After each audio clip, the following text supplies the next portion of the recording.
미국 증시의 분위기를 생생하게 전해드리겠습니다. 이항영의 월가이드 시간이고요. MTN 이항영 전문위원 함께 하도록 하겠습니다. 어서 오세요. 네, 안녕하세요. 네, 안녕하세요. 미국 증시가 지난 3거래일 동안 급반등하다가 지난 밤새 또 좀 약간의 좀 쉬어가는 모습을 보였는데 뉴욕 증시 좀 어땠을까요? 네, 맞습니다. 사실 어저께까지 S&P 500 다들 마찬가지 3일 연속 올랐거든요. 네. 특히 S&P 500이 3일 상승폭은 올해 들어서 최대 상승폭입니다. 그렇기 때문에 어찌 보면 자연스러운 조정 정도로 보셔야 되겠고요. 여하튼 다우지수는 보합 정도에 마감됐고요. S&P 500과 나스닥은 좀 떨어졌습니다. 나스닥은 좀 막판에 좀 더 떨어지면서 1.7%까지 떨어졌습니다. 섹터로 보면 방어적 섹터만이 오늘 좀 나름 이제 선전했죠. 필수 소비재, 헬스케어, 유틸리티 딱 이런 것들이 보통 투자자들, 미국의 개인 투자자들도 그렇게 크게 흥미를 갖고 있지 않은 것들이거든요. 네. 물론 이제 실적도 괜찮지만 상대적으로 안정적인 흐름이 더 강한 흐름이 되겠고 이런 쪽에 이제 배당이 좀 상대적으로 높은 것들인데 여튼 그런 것들만 강했고요. 나머지는 오늘 전부 하락했습니다. 굳이 따지자면 이제 흔히 뭐 경계 매물도 있을 것이 되겠고요. 일단은 약간 좀 쉬어가자 이런 심리도 있겠는데요. 미국 시간은 이제 금요일 날 발표되는 것이 소비자 물가지수가 이제 발표되지 않습니까? 네네. 소비자 물가지수가 지난달에 6.4가 나갔고 또 그것도 뭐 30년 만에 제일 많이 올랐다고 네. 얘기하는데 지금의 월가의 전망의 컨센서스는 6.7%입니다. 거기다가 또 일부에서는 6.7이 아니라 7%도 넘을 수 있다는 얘기하고 있죠.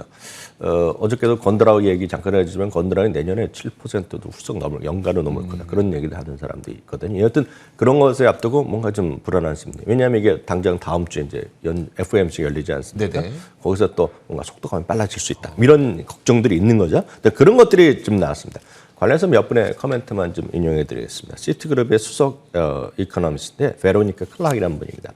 소비자 물가 지수가 정작 어떻게 발표되느냐에 따라서 테이퍼링 속도는 물론이고요. 그 이후에 계속 나올 때 금리 인상 시기 그리고 내년에 금리 그리고 후년에 금리 인상 횟수까지도 가늠할 수 있다는 그런 분석이 있거든요. 그러니까 그런 것들이 앞서서 뭔가 좀 쉬어가는 그 정도라고 보셔야 되겠고요. 오한다의 선임연구원 에다 모야라는 분은요. 11점의 소비자 물가지수 전월 대비도 0.7% 그러니까 지난달보다 더 높아질 수 있다는 얘기하고 있고요. 그때까지 발표 시점까지는 뭔가 좀 관망 모드가 불가피하다. 그러니까 오늘 밤도 좀 쉬어가는지 않겠느냐 이런 얘기를 좀 하고 있다라고 보셔야 되겠습니다. 유가나 금리가 이제 어저께까지 한 이틀 정도 반등하다가 오늘 양쪽 모두 오늘 약간 쉬어가는 모습입니다. 유가도 오늘 70.60달러 초반대까지 내려갔습니다. 여기는 이제 유럽에서 또 오미크론에 대한 우려감 또 그래서 각국이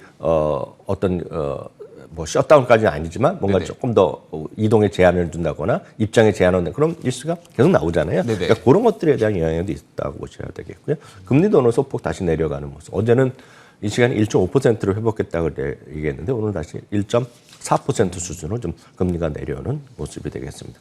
그러다 보니 또 3일 연속 반등했던 여행, 항공 이런 것들이 다들 조금씩 내려오는 모습이지만 크게 내려가지는 않았습니다. 카니발 1.3% 내려갔고요. 델타 항공도 한 1% 정도 내려갔습니다. 호텔이죠. 라스베가스 샌즈 같은 경우에도 역시 뭐 1% 후반 5 정도 내려갔고요. 부킹홀딩스, 엑스피디아 같은 것도 좀 쉬어가는 그런 모습이었습니다. 그렇지만 11월 말에 급락과는 또 다른 모습이다라고 이해하시면 되겠습니다. 알겠습니다. 자, 그렇다면 빅테크 기업들은 어땠을까요? 빅테크 기업들은 이 움직임을 좀 피해갔을까? 아니면 뭐 타격을 받았을까? 어떤 움직임이었을까요? 피해가지 못했죠. 특히 이제 애플은 이제 오늘도 역시 사상체 효과를 갖지만 이제 종가는 결국은 또 소폭 밀리면서요. 약간의 조정 정도라고 일단 이해하시면 되겠고요. 마이크로소프트도 마찬가지입니다. 보합 정도에 끝났고요. 알파벳 그리고 아마존도 마찬가지 흐름, 1% 내외 조금 부족하거나 그 정도의 오늘 하락세로 좀 보여줬는데요. 일단 시장 자체가 오늘 떨어진 것도 여타 좀 다른 좀 작은 것들이 좀 떨어지고요. 빅테크들은 오늘도 한마디로 선박한 하루였다라고 보셔야 되겠습니다. 메타 플랫폼도 마찬가지가 되겠고요. 테슬라 같은 경우는 상대적으로 5, 6%가 좀 떨어지는 모습이었습니다. 그 외에도 여러 가지 앞서 말씀해 주셨던 것처럼 좀 작은 종목들이 크게 움직였으니까 어떤 종목들이 있었는지 한번 볼까요? 네. 최근 들어서 저희가 자주 이제 소개해 드리는 것이 해외 아이비드의 내년도 실적, 내년도의 주가 전망 그리고 기회가 되면 종목들도 소개해 드리지만 대부분의 섹터 얘기 많이 해드립니다.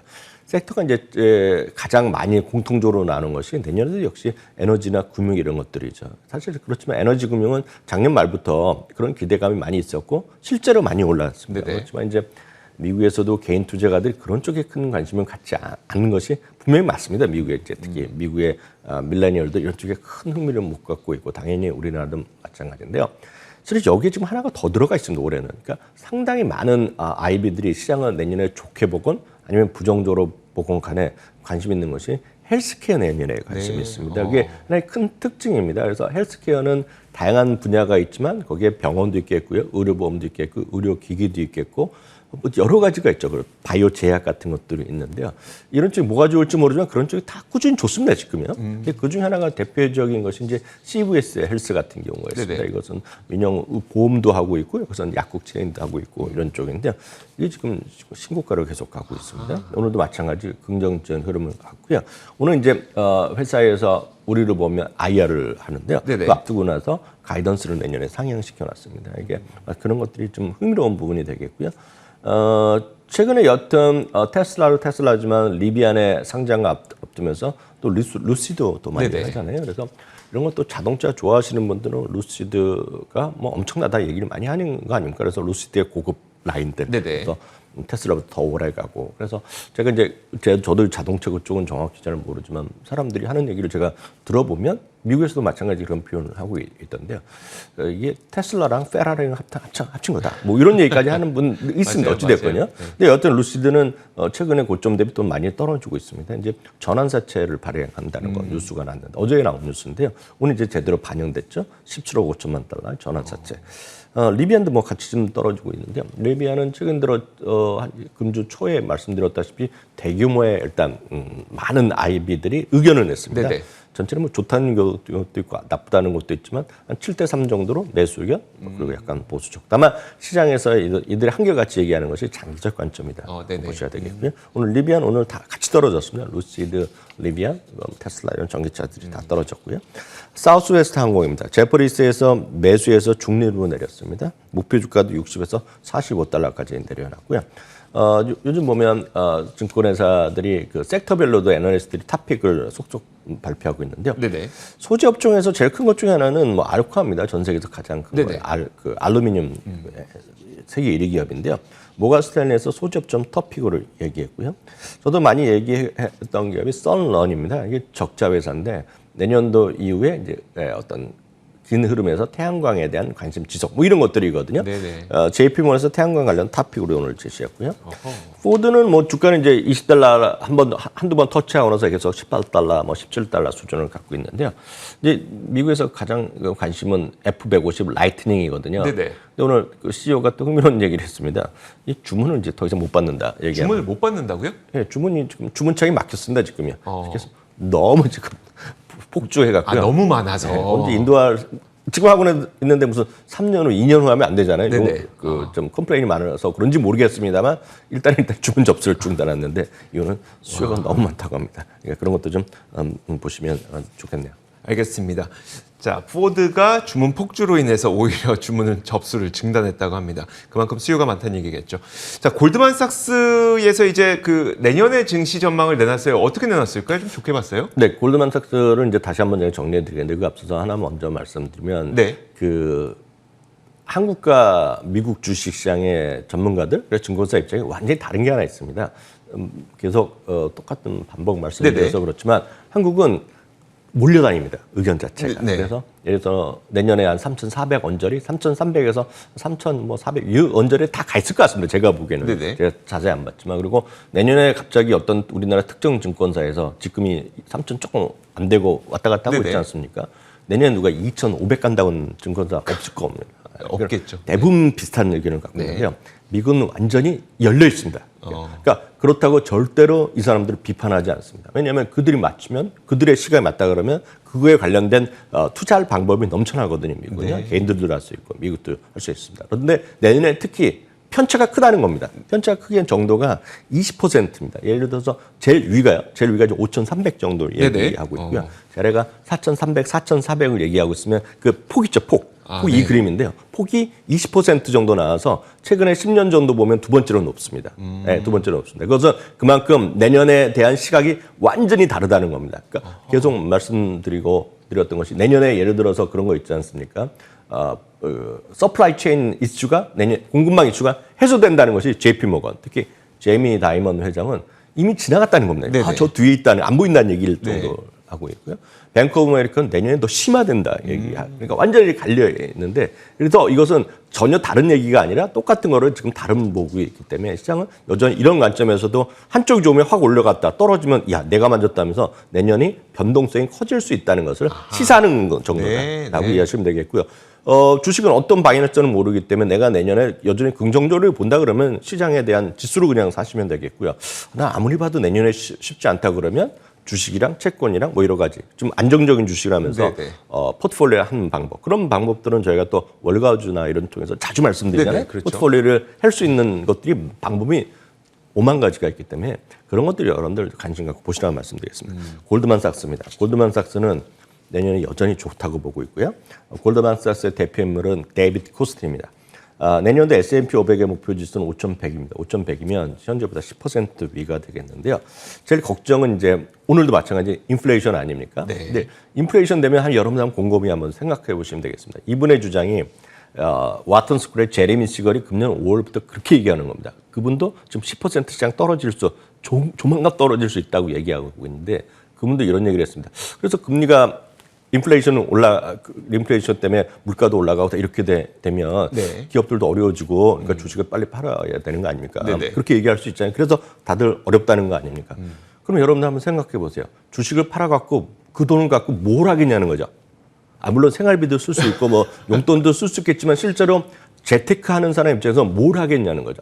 물론 이제 부동산을 할 수도 있는데 부동산을 할 수 있는데 금리가 이렇게 올라가면 부동산도 지금 쉽지 않습니다. 미국 기준으로 보면 그러니까 조달 금리가 올라가기 때문에 쉽지 않은데 어떤 부동산을 할 수도 있겠고 채권을 살 수도 있고 금을 할 수도 있고 그래서 일부에서는 비트코인을 하는 사람이 분명히 있는 거거든요. 그러니까 그런 다양한 시각이 있는데 이분이 똑같은 얘기하고 있습니다. 제레미 스티겔과 교수와 데이비드 코스트님 오는 얘기가 주식 위에는 숨을 곳을 찾기 쉽지 않을 거라는 얘기죠. 그래서 반면에 인플레이션에도 더 강할 수 있는 주식들 있잖아요. 물가가 올라가는데 예를 들어서 코스트코의 멤버십 어떻게 하겠냐는 거죠. 마이크로소프트의 오피스 가격 어떻게 하겠냐는 거죠. 애플의 서비스 매출 여러분들 유튜브에 광고 안 보기 위해서 한 달에 한 10,000원 이렇게 내신 분이 있고 넷플릭스 이런 분들이 올리잖아요. 넷플릭스 가격 올린다고 발표했잖아요. 한국에.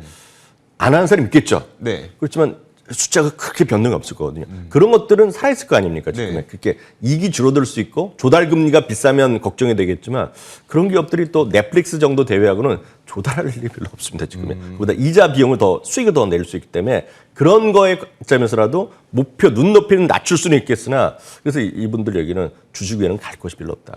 이건 생각이 다 다르면 되거든요. 다만 어떤 주식이냐의 차이는 좀 있을 수 있겠지만 문제는 있겠죠. 그래서 그런 관점에서 시장에서 눈높이 낮출 수 있지만 이분의 얘기가 딱 주식 위에는 제가 직역한 건데요. 숨을 곳을 찾을 수 없다는 얘기하고 있고요. 그럼 도대체 올해는 어땠냐는 얘기죠. 올해 4가지 요인이 있었습니다. 공급망 붕괴, 원자재 가격 상승, 노동시장의 도전. 이게 뭐냐면 사람을 못 구했다는 겁니다. 그리고 코로나19 변종, 델타가 올 초에 있었고 지금 오미크론 아닙니까? 솔직히 오미크론 전 태어나서 들어본 적도 없단 말이에요. 그래서 내년에 또 나올 거 아닙니까? 이런 것들이 4가지가 있었는데 2022년에는 없겠냐는 거죠. 또 이런 것들이 또 나올 거라는 겁니다. 그런데 올해 이렇게 올라갔던 이유는 딱 하나라는 겁니다. 이분이. 어닝의 그렇습니다. 이게 증가인데 내년에도 이게 증가할 거라고 보는 거죠. 그래서 이분들은 내년에 8% 이익 증가를 전망하고 있습니다. 이익 그건 뭐 어렵지 않습니다. 지금 여러분 찾아보시면 202달러입니다. 올해 S&P 500에. 내년에는 말씀드렸죠. 222.32달러가 전망치의 컨센서스인데요. 골드만삭스는 이거보다 약간 낮게 보고 있습니다. 그럼에도 불구하고 이 정도를 얘기하고 있는 거죠. 그래서 정리해보면 밸류에이션이 과거에 비해서 높다? 다 안다는 겁니다. 그렇지만 또 상대적으로 보면 금리가 환경이 예전에 3, 4% 세대랑 내년에 올라도 1% 아닙니까? 그러니까 금리 환경이 낮다는 걸 관점에서 이분의 시각은 그럼 뭐 하겠냐는 거죠. 계속 주식에 있어야 된다. 그 얘기를 하는 겁니다. 근데 이번에 약간 또 다른 거가 JP 모건은 상반기가 더 좋다고 얘기하고 있는데 골드만삭스는 상반기보다 하반기보다 더 좋은 얘기를 하고 있고요. 지난번에 이번에 내년에는 그 세금 인상이 없는 거로 지금 분위기가 원래가 정가에 나오고 있잖아요. 그래서 내년에는 소득세나 이런 것들 법인세 인상의 이슈가 후년으로 넘어갈 가능성이 있기 때문에 그에 따른 압박도 없을 것이다. 물론 내년 내내 이런 이슈가 될 거겠지만 네네. 제가 이런 관점에서 모르겠습니다. 누가 맞을지 모르겠지만 저는 이쪽에 좀 한 표를 던지지만 제 생각이 중요한 게 아니고 시장은 여전히 눈높이를 낮추는 정도면 저는 충분하다는 저는 개인적인 생각을 하고 있습니다. 알겠습니다. 알겠습니다. 자, 그렇다면 이제 제가 중간에 잠깐 끊고 말씀드렸던 게 어떤 종목을 선택하느냐가 중요한 게 되는 거잖아요. 그렇다면 골드만삭스에서도 네. 내년 1분기에 혹시 턴어라운드 할 만한 종목을 좀 꼽아줬을까요? 이게 또 오늘 흥미로운데요. 사실 오늘 이것만 드시고 잘 이해를 하시면 제가 보기에 이건 충분히 여러분들도 검색이 가능한 겁니다. 여러분들 스스로 찾아볼 수 있겠는데요. 네. 2002년 이후에요. 네. 19년 동안의 그 S&P 500의 무빙, 움직임을 제가 이 친구들이 했다는 겁니다. 네. 골드만삭스가 했다는 겁니다. 그래서 경험적으로 봤더니 최근 1년 동안 약했던 것들이 그 다음 1분기에 아주 강했다는 겁니다. 그러니까 많이 떨어진 것이 올랐다는 거죠. 네. 그 다음 1분기. 근데 그런 전략이 최근 그 19번이 있었는데 12번이 성공했다는 것이 되겠고요. 금년 1분기에도 그런 종목으로 한번 구성을 해보면 S&P 500보다 13%가 초과 수익을 했고요. 평균적으로 80% 종목을 선택하면 10개 중에 8개는 S&P 500보다 이겼다는 겁니다. 상당히 놀라운 성과인데 이제 문제는 이거죠. 떨어진 거 한두 개가 아니잖아요. 그러니까요. 그거 어떻게 고르냐는 거죠. 네. 그러니까 이 부분을 여러분들도 제가 말씀드린 때 한번 찾아보시면 여러분들이 조금만 엑셀하고 야후 파이낸스 조금만 데이터를 다 받을 수 있습니다. 네네. 그리고 여러분들이 쓰시는 HTS도 다 가능합니다. 데이터 다운받고 검색하고 이런 것들은 엑셀 조금만 쓰면 금방 하실 수 있어요. 네네. 네 가지 기준을 했는데요. 첫 번째, 연간 상승률의 아래쪽 3분의 1에서 그러니까 500개 중에서 150개를 선택했다는 거죠. 네네. 쉽게 얘기하면요. 두 번째는 섹터 있죠. 섹터가 11개 섹터가 있습니다. 네네. 기준 큰 기준을 보면 거기서 11개에서 하위 3분의 1 섹터, 한 4개 섹터를 구한 거죠. 네네. 그러니까 예를 들어서 IT나 에너지 같은 게 많이 올라갔거든요. 네. 그걸 뺐다는 겁니다. 네네. 안 좋아서 선택해서 3분의 1에서 골랐고요.